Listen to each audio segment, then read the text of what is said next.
नमस्कार, देश की बात में आपका स्वागत है। मैं हूं मनोज मानस। खबरों का रुख करेंगे उससे पहले देख लेते इस वक्त की अहम सुर्खियां।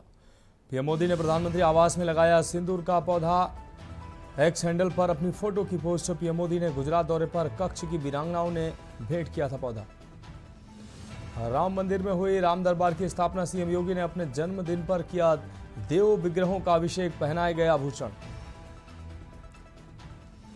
6 जून को चिनाव रेल ब्रिज का उद्घाटन करेंगे प्रधानमंत्री मोदी। एफिल टावर से ऊंचा और चिनाव रेल ब्रिज। कटरा से श्रीनगर के बीच चलेगी वंदे भारत ट्रेनें।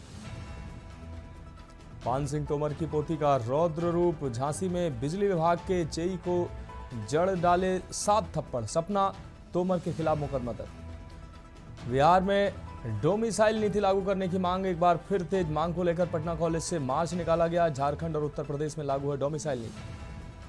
4 राज्यों में एक दिन में मिले 100 से ज्यादा कोविड मरीज। केंद्र की राज्य के अस्पतालों में मॉकड्रिल। आज देश में 4866 एक्टिव केस, 51 मौतें।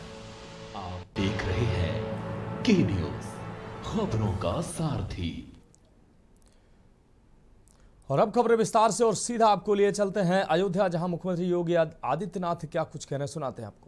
का भव्य आयोजन का कार्यक्रम संपन्न हुआ और आज गंगा दशहरा के इस पावन पर्व पर पूज्य संतों की उपस्थिति में इसी कड़ी की अग्रिम महत्वपूर्ण कड़ी श्री राम दरबार के भव्य प्राण प्रतिष्ठा और अन्य देव विग्रहों की पूज्य प्राण प्रतिष्ठा का कार्यक्रम श्री राम जन्मभूमि में संपन्न हुआ है। इसके लिए मैं अयोध्या वासियों को, प्रदेशवासियों को और देश और दुनिया के सभी सनातन धर्मावलंबियों को हृदय से बधाई देता हूं, अपनी शुभकामनाएं देता हूं। बहनों और भाइयों, आज जो कोई भी अयोध्या आता है अभिभूत होकर के जाता है। अभिभूत होकर के इसलिए भी जाता है, राम जन्मभूमि में रामलला फिर से विराजमान हो गए। 11 वर्ष पहले, 10 वर्ष पहले जो असंभव था, आज वो संभव हुआ है। अयोध्या की इस वैभव को देख करके लोग अचंभित हैं, आश्चर्यचकित हैं। और अयोध्या वासियों के ही नहीं, संत समाज का ही नहीं, उत्तर प्रदेश वासियों का देश के अंदर और देशवासियों का दुनिया के अंदर लोग स्वागत करते हैं, अभिनंदन करते हैं। अयोध्या धाम के नाम पर उनके चेहरे पर एक नई चमक देखने को मिलती है।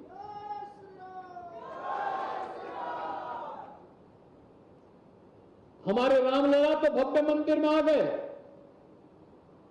उत्तर प्रदेश भी अब नए भारत का नया उत्तर प्रदेश बन रहा है। विकास के नित नए प्रतिमान स्थापित कर रहा है। आधुनिक इंफ्रास्ट्रक्चर के लिए, अपराध और अपराधियों के प्रति जीरो टॉलरेंस के लिए, दंगा मुक्त और अपराध मुक्त प्रदेश के लिए, नौजवानों के लिए रोजगार देने के लिए, महिलाओं को सुरक्षा देने के लिए, व्यापारियों को भयमुक्त वातावरण देने के लिए, अन्नदाता किसानों के चेहरे पर खुशहाली लाने के लिए, उत्तर प्रदेश के समग्र विकास की जो रूपरेखा प्रधानमंत्री मोदी जी ने तय की, आज जब जमीनी धरातल पर दिखाई दे रहा है, तो अयोध्या धाम की तरह भी उत्तर प्रदेश भी चमकता हुआ दिखाई दे रहा है। याद करिए, आज से 8 वर्ष पहले दुनिया के अंदर कहीं जाते थे, देश के अंदर कहीं जाते थे, उत्तर प्रदेश के नाम पर लोग नाक भौं सिकोड़ते थे। और आज आप कहीं जाते हैं, उत्तर प्रदेश का नाम का सुनते ही लोग आपके साथ बड़े प्रसन्नता के साथ मिलने पर गौरव की अनुभूति करते हैं। ये होता है परिवर्तन। और बहनों और भाइयों, अयोध्या में अब 4 लेन की सड़कें, रामायण में जिसका जिक्र आता है, आज 4 लेन की सड़कें हैं, 6 लेन की सड़कें हैं, वाटर एटीएम है, अन्य जन सुविधाओं का विकास हुआ है। भगवान राम हजारों वर्ष पहले पुष्पक विमान से अयोध्या धाम आए थे। तब से एयर कनेक्टिविटी बंद थी और पहली बार अयोध्या में इंटरनेशनल एयरपोर्ट का निर्माण कार्य भी संपन्न हुआ है। देश और दुनिया से आपकी बेहतरीन कनेक्टिविटी हुई है और अब तो अयोध्या सोलर सिटी भी बन गई है। देश की पहली सोलर सिटी अयोध्या बनी है, यानी सूर्य वंश की राजधानी देश की पहली सोलर सिटी के रूप में विकसित करके देश और दुनिया को अपनी ओर आकर्षित कर रही है। इस अवसर पर आप सरयू महोत्सव मना रहे हैं। बहनों और भाइयों, आज विश्व पर्यावरण दिवस भी है और मां गंगा के अवतरण का दिवस भी है। इसी अयोध्या धाम के महाराज भगीरथ ने कठोर साधना की थी। अपने पूर्वज महाराज सगर के पुत्रों के मुक्ति के लिए मां गंगा की धारा को गंगा सागर तक पहुंचाना है। इस संकल्प के साथ उन्होंने लंबे समय तक साधना करके देव नदी को इस धराधाम पर लाने में सफलता प्राप्त की और तब से मां गंगा हम सबके उद्धार का कारण बनी हुई है। उद्धार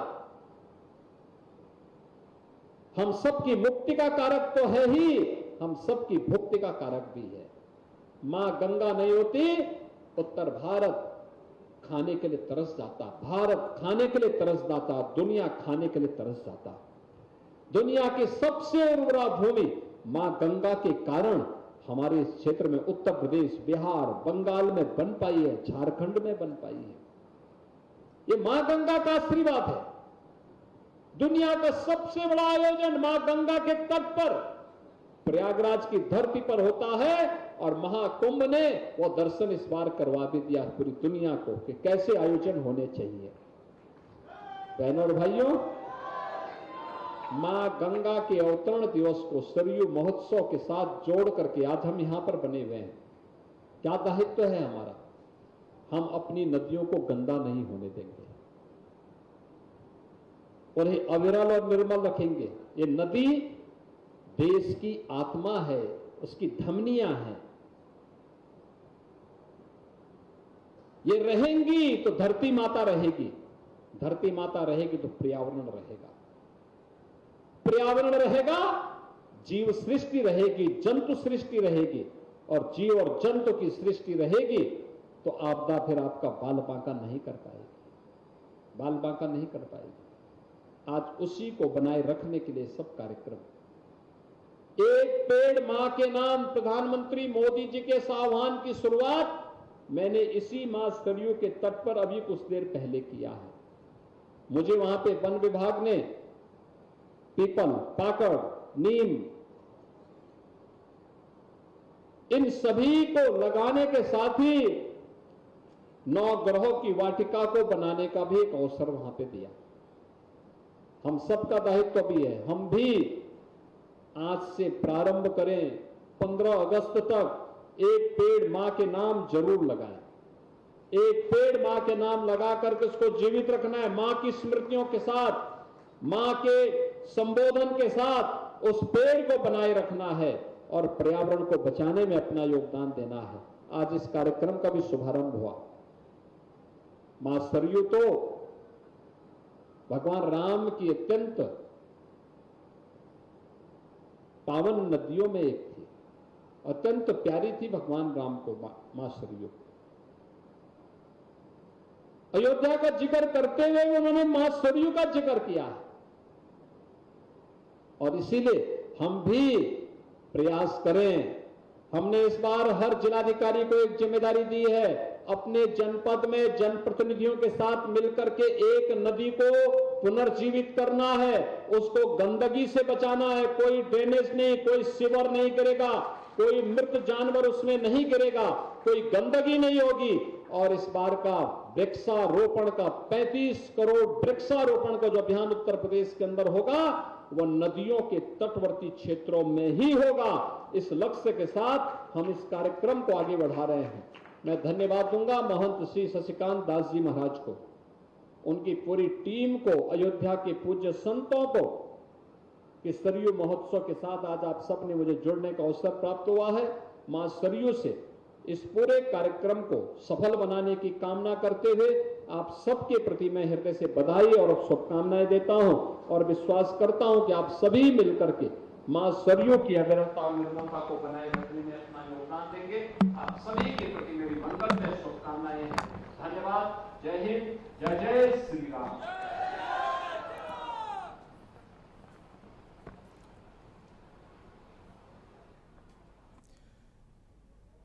तो अयोध्या में आज राम दरबार की स्थापना की गई है और ऐसे में मुख्यमंत्री योगी आदित्यनाथ अयोध्या पहुंचे और राम दरबार की अपने हाथों से उन्होंने स्थापना की है। अब बढ़ते हैं खबरों की ओर। जम्मू कश्मीर राज्य की 32 जगहों पर एनआईए की छापेमारी जारी है। 32 लोकेशन पर सर्च ऑपरेशन की कार्रवाई की जा रही है। ओवरग्राउंड वर्करों के खिलाफ एनआईए की कार्रवाई जारी है। आतंकी हमले की साजिश के मामले में ये छापेमारी हो रही है। इस वक्त की अहम खबर आपको दिखा रहे हैं। ओवरग्राउंड वर्करों के खिलाफ एनआईए की कार्रवाई जारी है। आतंकी हमले की साजिश के मामले में छापेमारी की गई है। जम्मू कश्मीर राज्य की 32 जगहों पर एनआईए की छापेमारी हुई है। 32 लोकेशन पर सर्च ऑपरेशन की कार्रवाई। ओवरग्राउंड वर्करों के खिलाफ एनआईए की कार्रवाई की गई है। आतंकी हमले के साजिश के मामले में यह छापेमारी की गई है। एनआईए ने छापेमारी की है।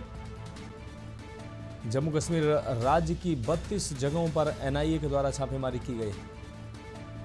आपको बता दें 32 लोकेशन पर सर्च ऑपरेशन की कार्रवाई की गई है। ओवरग्राउंड वर्करों के खिलाफ एनआईए ने कार्रवाई की है।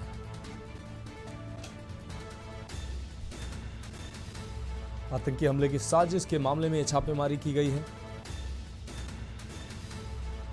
जम्मू कश्मीर राज्य की 32 जगहों पर एनआईए की छापेमारी देखने को मिली। आपको बता दें 32 लोकेशन पर सर्च ऑपरेशन की कार्रवाई एनआईए के द्वारा की गई है। ओवरग्राउंड वर्करों के खिलाफ भी एनआईए ने कार्रवाई की है।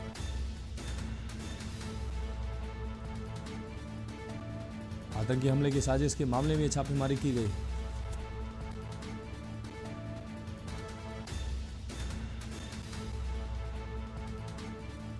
32 लोकेशन पर सर्च ऑपरेशन की कार्रवाई। ओवरग्राउंड वर्करों के खिलाफ एनआईए की कार्रवाई, एनआईए ने कार्रवाई की है।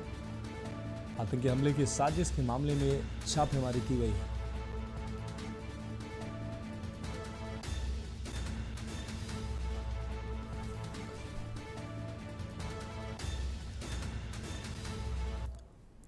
और अब खबरों में आगे बढ़ते हैं। औरैया से अगली अहम खबर, उत्तर प्रदेश के औरैया से यह अहम खबर। विश्व पर्यावरण दिवस पर पौधारोपण किया गया है। आज 5 जून को विश्व पर्यावरण दिवस मनाया जाता है। विश्व पर्यावरण दिवस के मौके पर जिलाधिकारी के द्वारा पेड़ लगाया गया। एक पेड़ मां के नाम 2.0 के योजना के तहत ये पेड़ लगाया गया। डीएम ने सभी जनपद वासियों से पेड़ लगाने की अपील की है। औरैया जनपद के जिला मुख्यालय परिसर का ये पूरा मामला है जहां पर पौधारोपण किया गया। तो विश्व पर्यावरण दिवस के अवसर पर जिलाधिकारी ने पेड़ लगाया है। एक पेड़ मां के नाम योजना 2.0 के तहत ये पेड़ लगाया गया। आज 5 जून पर्यावरण दिवस के मौके पर डीएम ने सभी जनपद वासियों को पेड़ लगाने की अपील की। औरैया जनपद के जिला मुख्यालय परिसर का ये पूरा दृश्य है जहां पर आपको बता दें जिलाधिकारी ने विश्व पर्यावरण के दिवस पर पेड़ लगाने की अपील की। पूरे जनपद में विश्व पर्यावरण दिवस मनाया जा रहा है। गंगा दशहरा का शुभ दिन भी आज है। तो एक पेड़ माँ के नाम, एक वृक्ष माँ के नाम का पूरा अभियान चल रहा है जो माननीय प्रधानमंत्री जी, माननीय मुख्यमंत्री जी द्वारा इसे दिया गया है। और हर जनपद के ग्राम पंचायतों में आज वृक्षारोपण किया गया है। और आज जमुना तट पे मंगला काली मंदिर के बगल में बृहद वृक्षारोपण किया गया। साथ ही साथ गंगा दशहरा पे कल भी हम लोगों ने सफाई का काम किया था। आज विश्व पर्यावरण दिवस दोनों जगह मनाए गए। हर ग्राम पंचायतों में भी मनाए जा रहे हैं, लोगों को अवेयर किया जा रहा है। मेरी अपील है कि अधिकतम पेड़ लगाएं। कहते हैं एक वृक्ष 100 पुत्र समान। एक पेड़ लगाने से 100 पुत्रों के बराबर पुण्य लगता है। तो सभी से अपील है कि सरकार तो लगाती है अपने प्रयास से, लेकिन अपने अपने व्यक्तिगत प्रयासों से ही 5 वृक्ष लगाएं, जिससे उनकी रक्षा करें और अपने जीवन काल में 5 वृक्ष लगाने के मतलब 500 पुत्रों की सेवा। रुक करेंगे अगली खबर का बुलंदशहर से। अगली खबर जहां महाराणा प्रताप की मूर्ति क्षतिग्रस्त की गई है। असामाजिक तत्वों ने क्षतिग्रस्त की है महाराणा प्रताप की मूर्ति। मूर्ति क्षतिग्रस्त होने से क्षत्रिय समाज में आक्रोश देखने को मिल रहा है। आक्रोशित क्षत्रिय समाज के लोगों ने चौराहे पर जाम लगाया है। पुलिस ने मौके पर पहुंचकर आवागमन सामान्य किया है। खुर्जानगर कोतवाली क्षेत्र का यह पूरा मामला है। अराजक तत्वों के द्वारा महाराणा प्रताप की मूर्ति को क्षतिग्रस्त किया गया है। आक्रोशित क्षत्रिय समाज के लोगों ने चौराहे पर जाम लगाया है। मूर्ति क्षतिग्रस्त होने से क्षत्रिय समाज में आक्रोश देखने को मिल रहा है। आक्रोशित क्षत्रिय समाज के लोगों ने चौराहे पर जाम लगाया है। पुलिस ने मौके पर पहुंचकर आवागमन को सामान्य कराया है।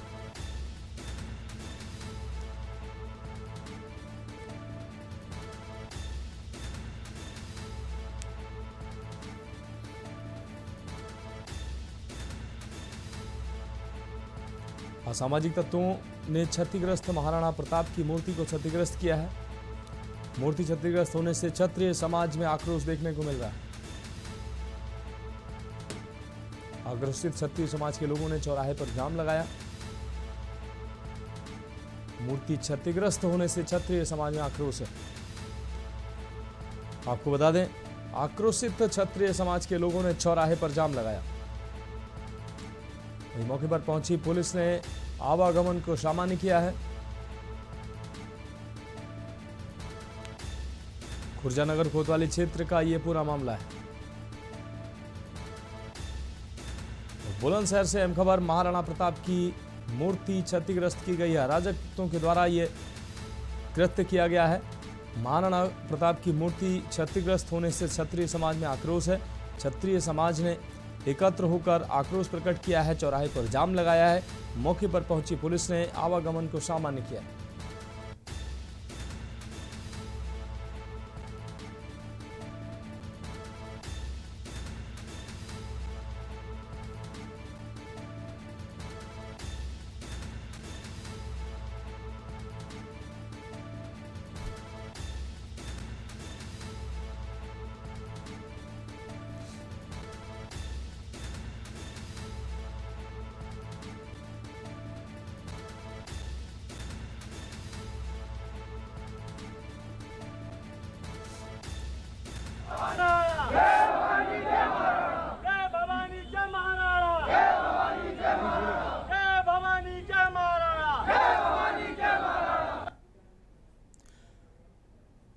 और इस बीच सीधा आपको ले चलते हैं अयोध्या, जहां पर आज सरयू की पूजा अर्चना करते नजर आ रहे मुख्यमंत्री योगी आदित्यनाथ। सरयू जयंती महोत्सव के अवसर पर ये कार्यक्रम का शुभारंभ किया है मुख्यमंत्री ने, और अब मां सरयू की आरती करते नजर आ रहे हैं मुख्यमंत्री योगी आदित्यनाथ। तो ये सीधी तस्वीरें अपने दर्शकों को दिखा रहे हैं अयोध्या से। ये सीधी तस्वीरें। तो आज गंगा दशहरा के शुभ अवसर पर राम दरबार की स्थापना की गई। इसके अलावा 6 अन्य मूर्तियों की स्थापना भगवान राम के मंदिर परिसर में की गई है। इसके साथ ही आज सरयू जयंती के अवसर पर मुख्यमंत्री योगी आदित्यनाथ मां सरयू की आरती करते नजर आ रहे हैं। ये सीधी तस्वीरें अपने दर्शकों को दिखा रहे हैं। तो सरयू जयंती के अवसर पर मुख्यमंत्री योगी आदित्यनाथ सरयू तट पर पहुंचे हैं और मां सरयू की आरती में शामिल हुए हैं। तो आज गंगा दशहरे के शुभ अवसर पर भगवान श्री राम के दरबार की स्थापना हुई है। इसके साथ ही अन्य जो शेषावतार के साथ ही 6 अन्य मूर्तियों को स्थापित किया गया है, उनकी प्राण प्रतिष्ठा की गई है। और आज इस शुभ घड़ी में मुख्यमंत्री के हाथों ये शुभ काम किया गया है। राजा रामचंद्र जी का आज दरबार अपने दरबार में सुशोभित है। भगवान श्री राम, मां जानकी,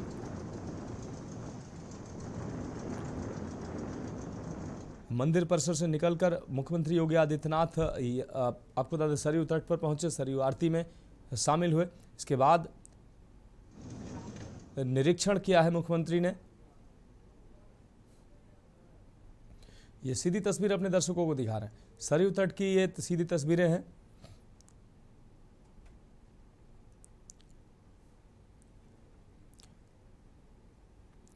तो आज का दिन अयोध्या वासियों के लिए एक बार फिर से बहुत ही खास दिन आज भगवान श्री राम अपने दरबार में विराजमान हुए हैं। शेषावतार की प्रतिमा के साथ अन्य प्रतिमाओं का आज प्राण प्रतिष्ठा की गई है। तो पूरी अयोध्या आज राममय नजर आ रही है। मां सीता के साथ प्रभु श्री रामचंद्र सभी भाइयों और भक्त हनुमान के साथ दरबार में विराजमान हुए हैं।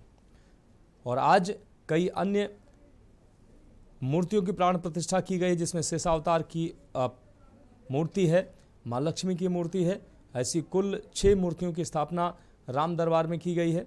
राम दरबार के अलावा अन्य राम मंदिर परिसर में की गई है। तो अयोध्या से ये सीधी तस्वीर अपने दर्शकों को दिखा रहे हैं। मुख्यमंत्री योगी आदित्यनाथ कार्यक्रम में पहुंचे मुख्य अतिथि के तौर पर, और इस दौरान राम दरबार की स्थापना प्राण प्रतिष्ठा में योगी आदित्यनाथ शामिल हुए हैं। उसके बाद सरयू आरती में भी मुख्यमंत्री शामिल हुए हैं।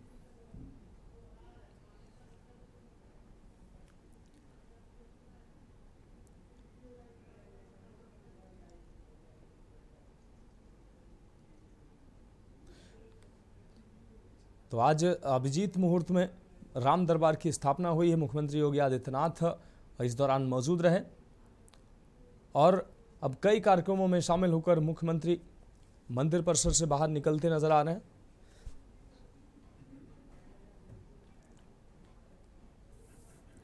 तो ये सीधी तस्वीर अपने दर्शकों को दिखा रहे हैं।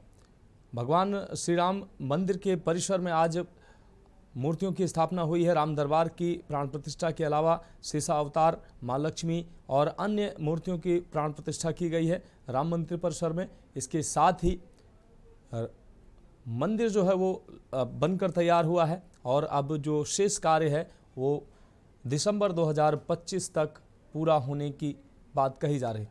और ये सीधी तस्वीर अपने दर्शकों को हम दिखा रहे थे। भगवान श्री राम के दरबार में आज वो स्थापित हुए हैं। और अब बढ़ते हैं अगली खबर की ओर। बागपत से अगली खबर, जहां सीएससी परिसर में मां बेटे पर हमला हुआ है, जानलेवा हमला हुआ है। बेंच पर बैठने को लेकर विवाद के बाद मारपीट हुई है। परस्पर ये मारपीट देखने को मिली है। आरोपियों ने स्वयं पुलिसकर्मी बताते हुए मारपीट की है। मारपीट में पीड़ित महिला संतोष और सौरभ घायल हुए हैं। सीसीटीवी में कैद हुई है मारपीट की पूरी वारदात। मामले की जांच पड़ताल में थाना पुलिस जुटी हुई है। तस्वीरें सामने आई हैं, आप देख सकते हैं। बड़ौद सामुदायिक स्वास्थ्य केंद्र का यह पूरा मामला है। मारपीट में पीड़ित महिला संतोष और सौरभ घायल हुए हैं। सीसीटीवी में कैद हुई मारपीट की ये तस्वीरें जो हम अपने दर्शकों को दिखा रहे हैं, आप देख सकते हैं। मामले की जांच पड़ताल में फिलहाल स्थानीय थाना पुलिस जुटी हुई है। तो बड़ौद से अहम खबर, बड़ौद सामुदायिक स्वास्थ्य केंद्र का ये पूरा मामला है। बागपत से खबर आपको दिखा रहे हैं। सीएससी परिसर में मां बेटे पर जानलेवा हमला हुआ है। बेंच पर बैठने को लेकर विवाद के बाद मारपीट हुई है। आरोपियों ने स्वयं को पुलिसकर्मी बताते हुए मारपीट की है। ये तस्वीरें आप देख सकते हैं। मां बेटे के साथ मारपीट की गई है। आरोपियों ने स्वयं को पुलिसकर्मी बताते हुए मारपीट की है। ये सीसीटीवी फुटेज सामने आया है जिसमें बेंच पर बैठने को लेकर मारपीट हुई। अगली खबर का औरैया से अगली खबर, जहां शिकार करने गया युवक यमुना नदी में डूबा है। शाम तक घर न लौटने पर परिजनों ने तलाश शुरू की। ढूंढते हुए परिजनों को यमुना में डूबने की जानकारी हुई। युवक की मौत की जानकारी पाकर परिजनों में कोहराम मच गया है। तो जालौन के कोठौंद थाने के सिलौवा का निवासी था युवक। पुलिस ने 100 निकलवाकर पोस्टमार्टम के लिए भेजा है। अयाना थाना क्षेत्र स्थित यमुना घाट का यह मामला है।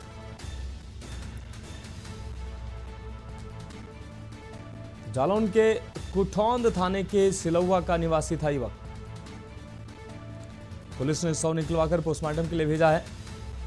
ये तस्वीरें सामने आई हैं, आप देख सकते हैं। अयाना थाना क्षेत्र स्थित यमुना घाट का यह पूरा मामला है। औरैया से अहम खबर, शिकार करने गया युवक खुद यमुना नदी में मौत का शिकार हो गया। शाम तक घर न लौटने पर परिजनों ने शुरू की है तलाश। ढूंढते हुए परिजनों को यमुना नदी में डूबने की जानकारी हुई। युवक की मौत की जानकारी पाकर परिजनों में कोहराम मच गया। युवक की मौत की जानकारी से परिजनों में कोहराम मच गया। बढ़ेंगे अगली खबर की ओर। अलीगढ़ से अगली खबर, जहां प्रॉपर्टी डीलर की ईंटों से कुचल कर हत्या की गई, ईंटों से पीट पीट कर हत्या की गई है। परिजनों ने जीटी रोड पर लगाया जाम, 100 की एम्बुलेंस खड़ी कर जाम लगाया। करीब आधा घंटे तक जारी रहा जाम। पुलिस और पीएससी ने पहुंचकर हालात काबू किया। आपको बता दें, कड़ी मशक्कत के बाद पुलिस ने जाम खुलवाया है। पुलिस ने 3 दिन में आरोपितों की गिरफ्तारी का भरोसा दिया है। पुलिस के आश्वासन के बाद भीड़ ने जाम हटाया। आपको बता दें, गांधी पार्क थाना क्षेत्र स्थित सिधौली की यह घटना है। हत्या के मामले में न्याय की मांग कर रहे परिजन। मामले की तफ्तीश में पुलिस जुटी हुई है।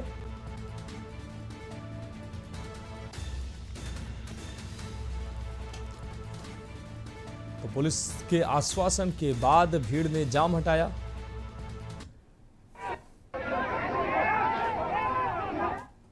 अब रुक करेंगे अगली खबर का। सिद्धार्थनगर के डुमरियागंज में हिंदू युवा वाहिनी प्रदेश प्रभारी एवं पूर्व विधायक राघवेंद्र प्रताप सिंह के नेतृत्व में मुख्यमंत्री योगी आदित्यनाथ के 53वें जन्म दिवस के अवसर पर हिंदू भवन में रक्तदान शिविर का आयोजन किया गया। इस शिविर में कुल 53 यूनिट रक्त संग्रह किया गया। कार्यक्रम में भाजपा जिला अध्यक्ष कन्हैया पासवान समेत बड़ी संख्या में कार्यकर्ता व स्थानीय लोग शामिल हुए। आपको बता दें, केक काटकर और लड्डू खिलाकर मुख्यमंत्री के दीर्घायु होने की कामना की गई है। पूर्व विधायक ने योगी आदित्यनाथ को सनातन संस्कृति का सशक्त वाहक बताया।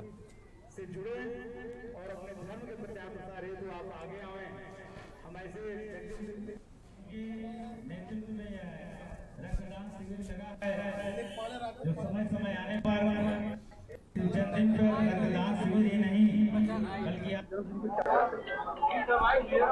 आज पूज्य योगी आदित्यनाथ जी महाराज जो सनातन के वाहक हो चुके हैं, हिंदुत्व जागरण अभियान के नायक हो चुके हैं, उनका 53वां जन्मदिन था। हम लोगों ने पिछले कई वर्षों की भांति इस वर्ष भी 53 लोगों का ब्लड डोनेट कराया है और जो कार्यकर्ता हैं भाजपा हिंदू युवा वाहिनी को, उन्होंने स्वेच्छा से ब्लड दिया है। संयोग से आज का दिन बड़ा महत्वपूर्ण है, पर्यावरण का दिन है, पर्यावरण दिवस है, माता गंगा का गंगा दशहरा है, राम जन्मभूमि का स्थापना दिवस है और पूज्य योगी आदित्यनाथ जी महाराज का जन्म दिवस।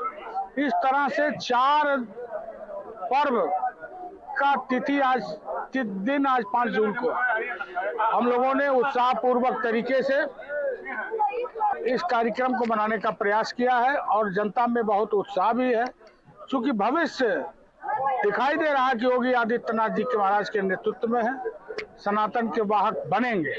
इसीलिए आपके माध्यम से हम सभी डुमरियागंज और सिद्धार्थनगर वासी योगी आदित्यनाथ जी महाराज को जन्मदिन की बहुत बहुत मंगल शुभकामनाएं देते हैं। बढ़ेंगे अगली खबर की। उत्तर प्रदेश के मुख्यमंत्री योगी आदित्यनाथ का आज 53वां जन्मदिवस काशी में श्रद्धा और भक्ति के साथ मनाया गया। इस अवसर पर शीतला घाट समेत विभिन्न गंगा घाटों पर विशेष गंगा पूजा, दुग्धाभिषेक और धार्मिक अनुष्ठानों का आयोजन किया गया। हिंदू युवा वाहिनी के कार्यकर्ताओं ने शीतला घाट पर मां गंगा का विधिवत पूजन कर उन्हें साड़ी अर्पित की और दुग्धाभिषेक किया। वैदिक मंत्रोच्चार के बीच मां गंगा की आरती की गई और मुख्यमंत्री योगी के दीर्घायु व सशक्त नेतृत्व की प्रार्थना की गई है। इस अवसर पर महामंडलेश्वर बालक दास भी मौजूद रहे। उन्होंने कहा कि योगी आदित्यनाथ की नेतृत्व क्षमता न केवल उत्तर प्रदेश बल्कि पूरे देश के लिए उपयोगी है।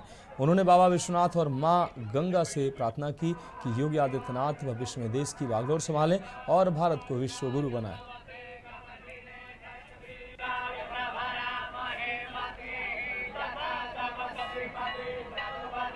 आज हिंदू वाहिनी के नेतृत्व में महाराज योगी आदित्यनाथ जी महाराज का जन्मदिन हम लोगों ने गंगा मैया को दुग्धाभिषेक करके और पूरा अर्चना बंदन करके प्रार्थना की है कि वो दीर्घायु हों, यशस्वी हों और प्रदेश के साथ साथ अब देश की भी कमान संभालें। हिंदू वाहिनी वाराणसी महानगर के द्वारा शीतला घाट वाराणसी पे माँ गंगा का दूध से अभिषेक करके और साड़ी अर्पण करके विधि विधान से पूजा करके पूज्य योगी आदित्यनाथ जी महाराज के 53वें जन्मदिवस की बधाई दिया, शुभकामना दिया और उनके दीर्घायु होने की, सतायु होने की कामना हम सब ने की। बढ़ेगा अगली खबर की ओर। लखनऊ की ट्रैफिक पुलिस अब और भी तेज और हाईटेक हो गई है। शहर में ट्रैफिक का कंट्रोल और आम नागरिकों की मदद के लिए पुलिस को नई 42 रेसर मोबाइल बाइकें मिली हैं। ये बाइकें GPS, breath analyser, loudspeaker, handset और मोबाइल फ़ोन जैसी अत्याधुनिक तकनीकों से लैस हैं। पुलिस कमिश्नर अमरेंद्र सिंह सेंगर ने रिजर्व पुलिस लाइन में इन बाइकों को हरी झंडी दिखाकर रवाना किया। ये बाइकें ITMS integrated traffic management system से जुड़ी होंगी, जिससे कंट्रोल रूम से लाइव मॉनिटरिंग और तेज प्रतिक्रिया संभव होगी। बाइकें बीट सिस्टम के तहत सड़कों पर तैनात की जाएंगी और न सिर्फ ट्रैफिक नियंत्रण करेंगी बल्कि ज़रूरतमंदों को तुरंत मदद भी देंगी। अवैध रिक्शा और बिना परमिट वाहनों पर भी सख्त कार्रवाई की जाएगी। मानसून के मौसम में पुलिसकर्मी रेनकोट और छाते के साथ पूरी तैयारी से रहेंगे। हर बाइक की रिपोर्टिंग संबंधित ACP को दी जाएगी। यह नई पहल लखनऊ को जाम मुक्त और सुरक्षित सड़क यातायात के लिए एक बड़ा कदम साबित होगी।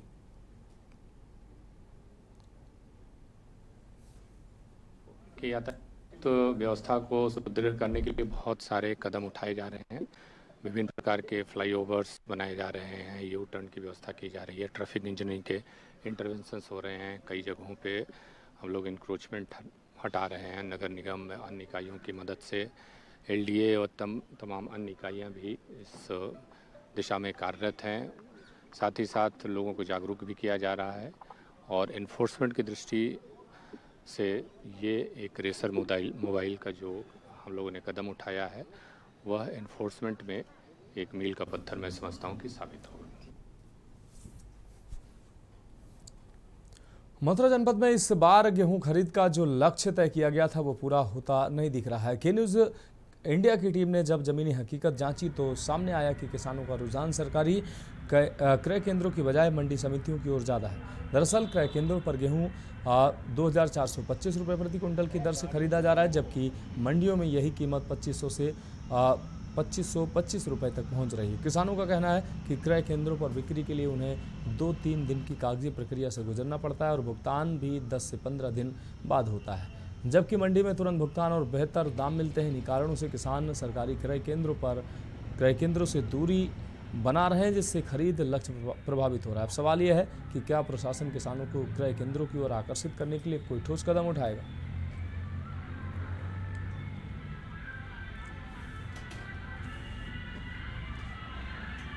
के न्यूज़ की टीम अभी पहुंची है मंडी में, जहां पे जो किसान है गेहूं लेके आए हैं उनसे जानकारी करेंगे कि वह यहां पे मंडी में जो गेहूं है क्यों लेके आए हैं। जो सरकारी लेवी हैं, जो सरकारी क्रय केंद्र बनाए हुए हैं सरकार द्वारा, उन पे क्यों नहीं लेके गए, क्या दिक्कतें आती हैं। क्या नाम है भैया आपका? मेरा नाम लोकी शर्मा है। कहाँ से आए हो आप? जी गांगरौली से आए हैं। तो अभी आप गेहूं बेचने आए हो जी, तो जो गेहूं अपने सरकारी क्रय केंद्र बनाए हुए हैं सरकार द्वारा, क्यों नहीं लेके गए वहाँ पे? सरकारी जो क्रय केंद्र है उस पर 2425 रुपए का रेट है और जो मंडी में जो बिक रहा है मंडी में 2525 रुपए का रेट है। तो आज आपका गेहूं बिका है 2525 रुपए बिका है? हाँ जी, 2525 रुपए बिका है। तो क्या दिक्कतें आती है सरकार जो दिक्कत तो कुछ नहीं है, जो हमको आधा होगा उस जगह पे लेके जाएंगे। हमको 100 रुपए कुंटल एक्स्ट्रा मिल रहा है तो हम वहाँ पे ले जाएंगे, 100 रुपए मद्दा बिकेगा। तो आपका कहना है कि आपको जो 100 रुपए का लाभ हो रहा है उसकी वजह से आप यहाँ पे लेके आए हो, क्या कहना चाहेंगे आप सरकार से? जी, सरकार से तो हम यही कहना चाहेंगे बल्कि अपने दामों में और मूल्य बढ़ाए और तब हम उन पर सरकार को दे पाएंगे। जब तक मूल्य नहीं बढ़ा पाएंगे तो हम सरकार को कैसे देंगे, हम तो फिर प्राइवेट में देंगे ना। और सच और भी किसान है। क्या नाम है चाचा आपका? मूलचंद है। नाम क्या है आपका? मूलचंद। कहाँ से आए हो आप? परखम गुजर। तो आप गेहूं लेके आए हो, जो सरकार द्वारा क्रय केंद्र बनाए गए हैं उन पर क्यों नहीं लेके गए हो? देखो सरकार 2425 खरीद रही है और यहाँ में 2500 में लोग क्या घाटे क्यों देंगे सब। तो जो आपका कहना है कि जो 100 रुपए का घाटा है, हाँ, उसकी वजह से आप मंडी में आपका जो रुख है किसानों का वो मंडी की तरफ है। मंडी के सब मंडी ला रहे हैं सब। जब नगद पेमेंट में लोग हम 10 ग्राम मिलेगा, 8 दिन मिलेगा, क्या फायदा है? इससे हमें फायदा हो रहा है 100 रुपया को कुंटल में। सरकार से आप क्या अपील करना चाहोगे? रेट बढ़ाओ ना, खूब देंगे लेवी में। पेपर कार्रवाई तो यहाँ पे जैसे आप लेवी में लेके जाते हो, आप वहाँ पे जो पेपर कार्रवाई होती है उसके बाद जो पेमेंट है वो बाद में आता है। जो लेवी वालों को व्यवहार है वो कैसा रहता है? बाद में आवे सब 8-8 दिन मिले, 8-8 10-10 नाम 15-15 नाम पैसा मिल लो खाते हैं।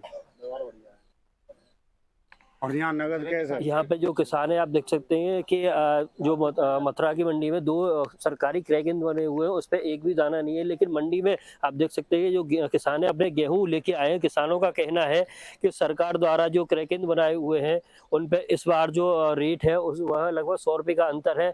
किसान अपना मुनाफा पाने के लिए मंडियों में जो अपना गेहूं लेके आए हैं, उनका कहना है कि किसान जो लेवी है उसमें कागजी कार्रवाई होती है, उसके बाद भी जो पेमेंट है उसको आने में काफ़ी टाइम लगता है। और मंडी में जो अपना गेहूं बेचने के बाद उसका जो भुगतान है वो तुरंत किया जाता है। मैं अपने सहयोगी के साथ सुशील चौधरी, के न्यूज़ मथुरा। मुख्यमंत्री योगी आदित्यनाथ के 53वें जन्म दिवस और विश्व पर्यावरण दिवस के अवसर पर जौनपुर स्थित टीडी कॉलेज परिसर में राजपूत सेवा समिति द्वारा विशेष कार्यक्रम आयोजित किया गया है। कार्यक्रम की शुरुआत तालाब के चारों ओर लगभग 200 फलदार पौधों को रोपण से की गई है। इसके बाद जिले भर से आए 53 दिव्यांगजनों को ट्राईसाइकिल वितरित की गई। इस अवसर पर जिलाधिकारी दिनेश चंद्र और पुलिस अधीक्षक ने भी सहभागिता की है। डीएम ने सामाजिक पहल की सराहना करते हुए कहा कि प्रत्येक व्यक्ति को पर्यावरण की रक्षा के लिए पौधारोपण करना चाहिए। राजपूत सेवा समिति ने मुख्यमंत्री योगी आदित्यनाथ के दीर्घायु जीवन की कामना करते हुए आमजन से पर्यावरण संरक्षण और दिव्यांगजन सशक्तिकरण में सहयोग देने की अपील की है। आज यहाँ पर 3 कार्यक्रम आयोजित किए गए।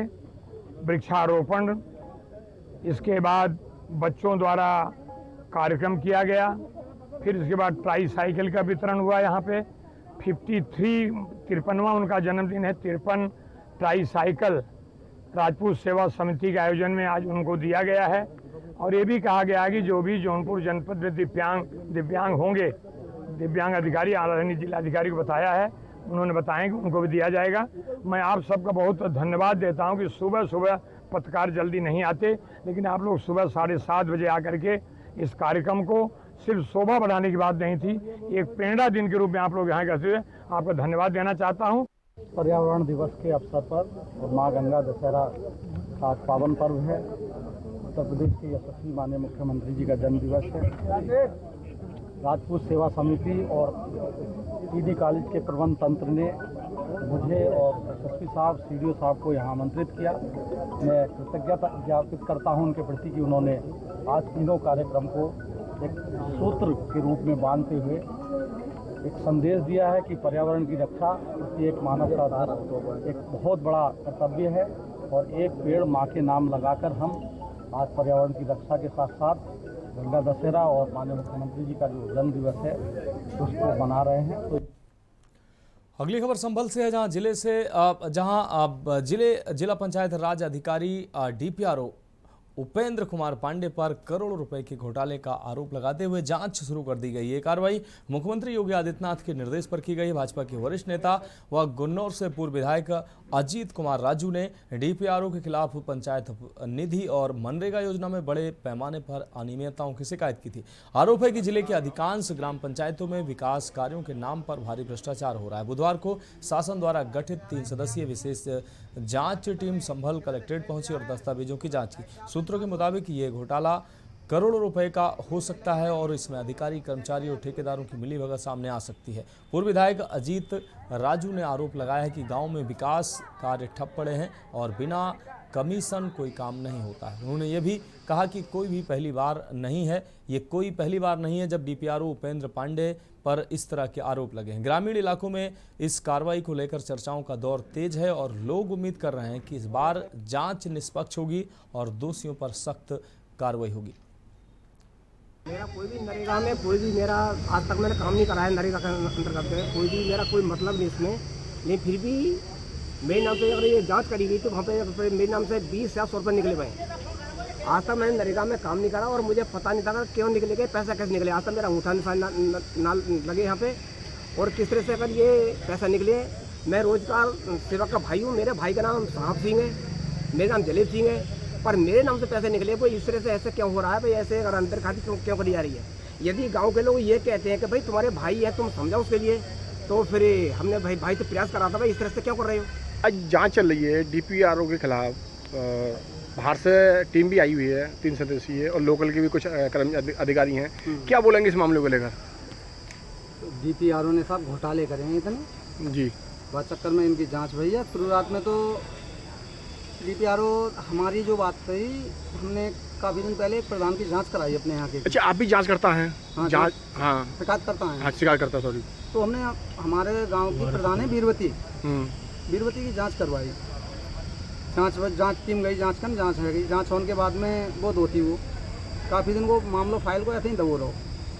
हमने कहा जब जांच हैगी और दोती है तो फिर जाने समिति गठित करिए।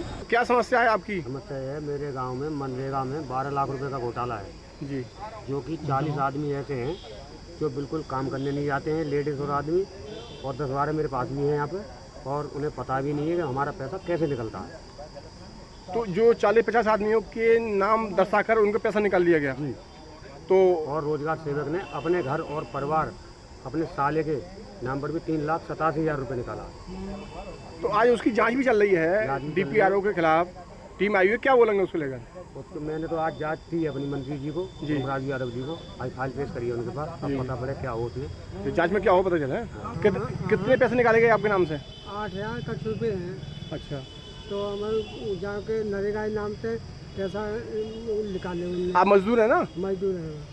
तो आप जाते नहीं हैं? ना, हम घर जाते हैं। कितनी उम्र होगी आपकी लगभग? हमारी उम्र होगी वैसे तो आधार कार्ड में 70 साल है। अच्छा, तो आपके नाम से पैसा निकाले जा रहा है? पैसा निकाल रहे हैं। कब से चल रहा था काम ये? लगभग कितना समय पुराना हो गया हुआ? जब 2-3 साल है। अच्छा, जो आपके नाम से पैसा निकाला गया है मनरेगा में, क्या कहेंगे उसको लेकर? हमारे नाम से तो कोई मिला ही नहीं, हमारे नरेगा में नाम है हमारा। अच्छा, पैसा निकाला जा रहा है आपके नाम से? कितने पैसे निकाल लिया होगा अब तक? क्या अब तक कितना निकाला है तो हमें पता नहीं। दोनों पत्नी और पत्नी दोनों नाम से निकाला जाए पैसा?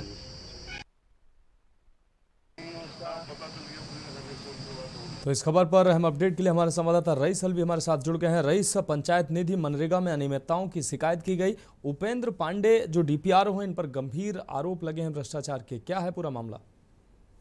देखिए मनोज जी, मैं आपको बताऊंगा आपके लिए कि जिस तरह से संभल में भ्रष्टाचार का कुछ भी मामला उजागर हो रहा है, इसी कड़ी में एक DPRO उपेंद्र पांडे पर करोड़ों रुपए का घोटाले की जांच शुरू हो गई है। उन पर गंभीर आरोप लगाए गए हैं कि उन पर लगभग जो है 55 से 60 करोड़ रुपए का घोटाला सामने आएगा।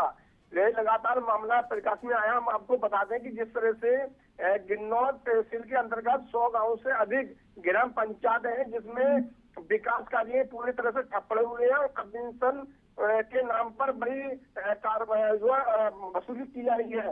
बिना कमीशन के अधिकारी, कर्मचारी व ठेकेदारी की मिली भगत से योजनाओं को लूटा जा रहा है। इस प्रकार के जो बीजेपी के पूर्व मंत्री हैं और पूर्व विधायक हैं अजीत कुमार उर्फ राजू, उनका गंभीर आरोप लगाया। उन्होंने कहा कि कई बार हमने उच्च अधिकारियों को अवगत कराया गया था कि संभल में भ्रष्टाचार की चरम सीमा पहुंच गई है और DPRO लगातार भ्रष्टाचार की भेंट कर रहे हैं। लेकिन जिला अधिकारी के जो जिला अधिकारी स्तर के अधिकारी हैं, उन्होंने अभी तक एक भी फरियाद नहीं सुनी थी।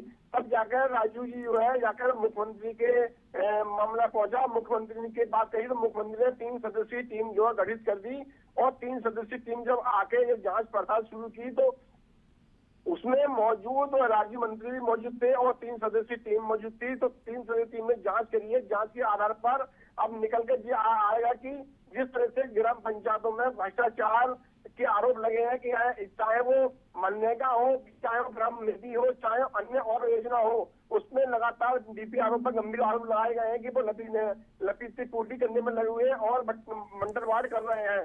कहीं ना कहीं बड़ा घोटाला सामने निकल कर निश्चित रूप से ये बड़ा घोटाला है। DPRO पर गंभीर आरोप लगे हैं। अब टीम जांच कर रही है फिलहाल। अब ये जांच में निकल कर क्या आता है देखने वाली बात होगी। फिलहाल रईस अलवी, इस तमाम जानकारी के लिए आपका बहुत शुक्रिया।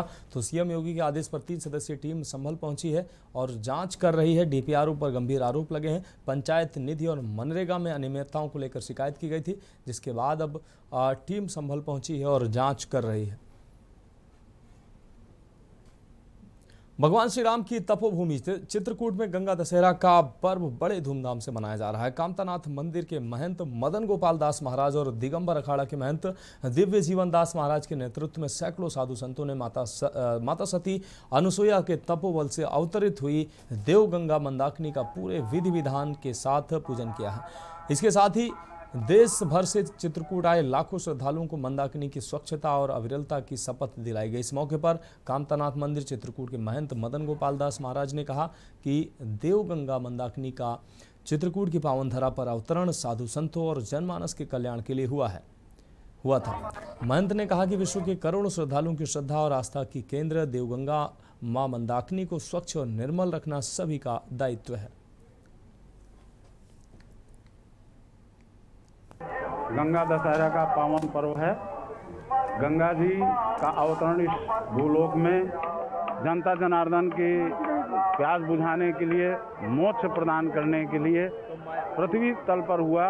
माता गंगा ने कहा कि पृथ्वी तल पर मुझे अनेक प्रकार से परेशान किया जाएगा, लेकिन ब्रह्मा जी और भगवान के आदेश से माँ गंगा का इस लोक में भागीरथी के अथक प्रयास से अपने पूर्वजों को तारने के लिए उन्होंने जो तपस्या की थी, अखंड तपस्या की थी, उसके प्रतिफल स्वरूप, वरदान स्वरूप ब्रह्मा विष्णु महेश तीनों के वरदान स्वरूप माँ गंगा का अवतरण इस लोक में, भूलोक में हुआ। और ये माँ मंदाकिनी बहुत ही पावन पवित्र, इनका अवतरण माँ अनुसुईया के तपोव्रत से इस लोक में चित्रकूट की पावन धरा पर हुआ। दशहरा के पावन उपलक्ष्य में चित्रकूट धाम माँ मंदाकिनी के तट पर हम लोगों ने गंगा पूजन किया, जिसमें अखाड़ा के और सभी संत लोग यहाँ पर उपस्थित हैं, महंत लोग उपस्थित हैं। और माँ मंदाकिनी जी में जो लोग भी स्नान करते उनके लिए एक नया संदेश भी है कि हम लोग स्वच्छता का विशेष ध्यान दें। ये हमारी माँ हैं और आज के दिन इनका प्रादुर्भाव हुआ था, यहाँ पर ये प्रकट हुई थी, तो हम लोग उनको माँ मानते हैं। इस दृष्टि से सभी लोगों को मैंने जागरूक भी किया है कि माँ मंदाकिनी के घाटों को स्वच्छ रखें, प्लास्टिक पन्नी का उपयोग ना करें, और जो लोग भी स्नान कर रहे हैं इन नियमों का पालन करते रहें। और पूजन हम करें तो पूजन में हम वो सामग्री ना डालें जो गंगा जी को प्रदूषित करती है। बढ़ेंगे अगली खबर की ओर। बुलंदशहर में विश्व पर्यावरण दिवस के अवसर पर जल शक्ति मंत्री सीआर पाटिल ने गंगा मैया पार्क में वृक्षारोपण किया। केंद्रीय जल शक्ति मंत्री सीआर पाटिल ने वसी घाट पर स्वच्छता अभियान भी चलाया है। जल शक्ति मंत्री ने प्राकृतिक कार्यशाला का उद्घाटन किया। गंगा के वसी घाट पर जल शक्ति मंत्री ने गंगा में कछुए और मछलियां छोड़ी।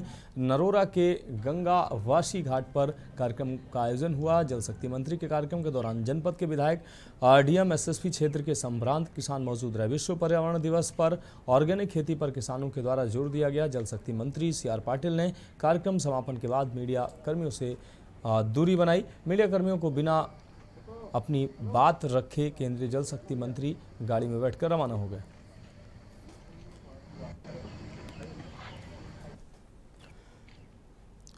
रुक करेंगे अगली अहम खबर का। कानपुर में ऑपरेशन ब्लू स्टार की वर्षी के मौके पर एक प्रदर्शनी का आयोजन किया गया। आपको बता दें प्रदर्शनी में चित्रों के माध्यम से आपको बता दें उस वक्त स्वर्ण मंदिर में हुए नुकसान को दिखाया गया। तस्वीरों के जरिए ऑपरेशन ब्लू स्टार के लिए कांग्रेस की आलोचना की गई।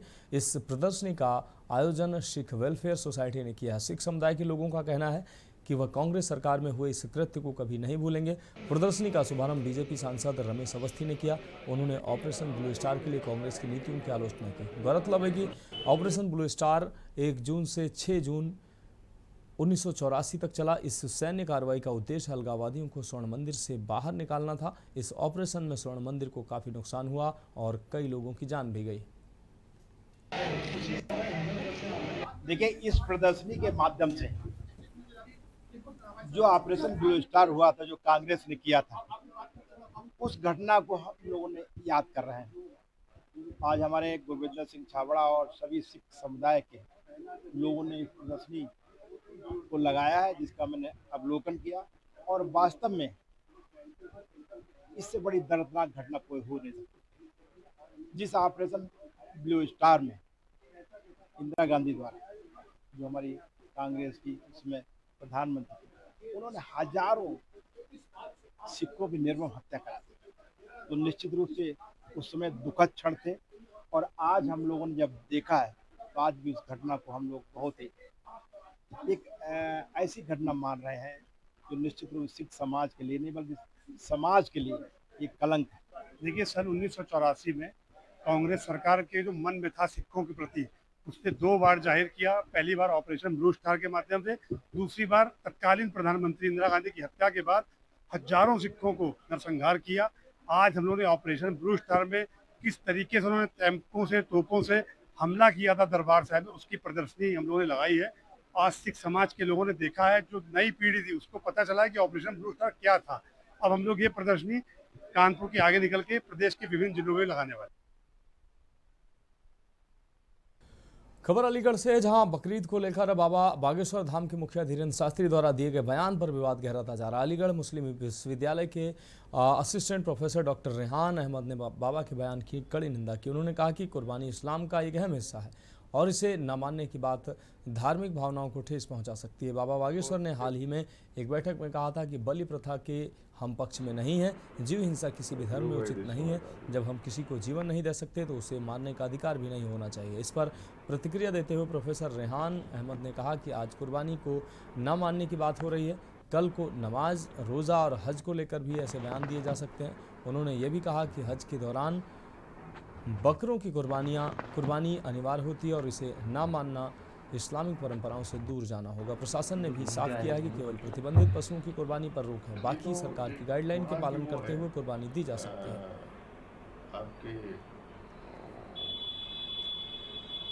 एक बहस छिड़ी हुई है बकरे की कुर्बानी को लेकर, और दूसरे जो जानवर हैं जो जायज़ हैं और जिनकी सरकार जिनकी परमिट करती है उनको लेकर। लेकिन मैं समझता हूँ कि चाहे इस देश में कोई भी हो, किसी भी आस्था को साइंसी टेम्परामेंट पर जांचने और परखने की ज़रूरत नहीं होती है, क्योंकि ये मुसलमानों की आस्था और उसका अकीदा है। लोगों का कहना ये है कि अरे साहब तो जो है कुरान में नहीं है। हर आदमी तो आजकल जो है वो कुरान का माहिर हो गया है, चाहे जिस भी समाज का हो। मैं समझता हूँ कि ईद कुर्बान जो है और कुर्बानी करना ये मुसलमानों का बुनियादी अकीदा है। इससे मुसलमान जो है एक ये परंपरा नहीं है। लोग ये कह रहे हैं कि ट्रेडिशन और रिवायत है, ये रिवायत नहीं है। आप ये देखिए कि आप यहाँ बहुत कह रहे हैं, आप यही चीज़ ज़रा हज के मौके पे कर दीजिए कि जहाँ पर लाखों करोड़ों की तादाद में कुर्बानियां होती हैं और जो आदमी वहाँ कुर्बानी नहीं करेगा उसका हज भी नहीं होगा। बढ़ेंगे अगली खबर की। गाजियाबाद पुलिस ने जेल में बंद अपराधियों को फर्जी दस्तावेजों के जरिए जमानत दिलवाने वाले एक बड़े गिरोह का पर्दाफाश किया। क्राइम ब्रांच और कबीरनगर थाना पुलिस की संयुक्त कार्रवाई में इस गिरोह के 7 सदस्यों को गिरफ्तार किया गया। आरोपियों में अनुज यादव, इसरार, बबलू, लोकेंद्र, राहुल शर्मा, सुनील कुमार और विकास राजपूत उर्फ सम्राट शामिल हैं। पुलिस के अनुसार गिरोह ने अब तक करीब 600 से 700 अपराधियों को फर्जी जमानत दिलवाई है। गिरोह का सरगना विकास उर्फ सम्राट LLB का छात्र है, जो फर्जी आधार पर कार्ड, खतौनी और अन्य दस्तावेज तैयार करता था। पूछताछ में आरोपियों ने बताया कि 500 से 700 रुपये लेकर फर्जी जमानती बनते थे और अदालत में पेश होकर जमानत करवा देते थे। पुलिस ने आरोपियों के पास से 21 फर्जी आधार कार्ड, 18 नकली खतौनियाँ, लैपटॉप, स्टाम्प, वेल बॉन्ड और अन्य दस्तावेज बरामद किए हैं। फिलहाल पुलिस फरार साथियों की तलाश में जुटी है और गिरोह के अन्य सदस्यों की जल्द गिरफ्तारी की उम्मीद है।